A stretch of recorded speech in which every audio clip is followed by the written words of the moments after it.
Realisasi investasi Sumatera Selatan hingga akhir tahun 2015 mencapai 15,9 triliun rupiah atau sebesar 80% dari target yang telah ditetapkan sebesar 18,86 triliun rupiah. Kabid Pengendalian dan Penanaman Modal Sumsel, Evi Lasmawati yang ditemui Senin 11 Januari 2016 menjelaskan, dari realisasi tersebut yang terbesar masih dari penanam modal asing atau PMA yang mencapai angka 8,73 triliun rupiah.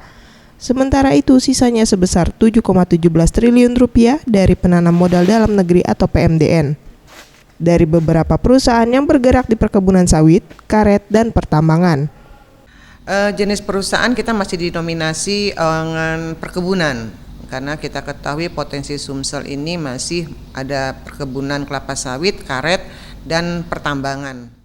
Sementara itu, Sofyan Aripanca, Sekretaris BP3MD Sumsel menambahkan, untuk tahun 2016, investasi yang masuk difokuskan pada hilirisasi industri kawasan ekonomi khusus Tanjung Siapi-Api, dengan lahan yang disediakan seluas 2.030 hektar. Investasi hilirisasi industri di kawasan ekonomi khusus Tanjung Api-Api, karena kawasan Tanjung Api-Api ini sendiri sesuai dengan perpres yang sudah dikeluarkan itu lahan yang kita siapkan sebanyak 2.030 hektar.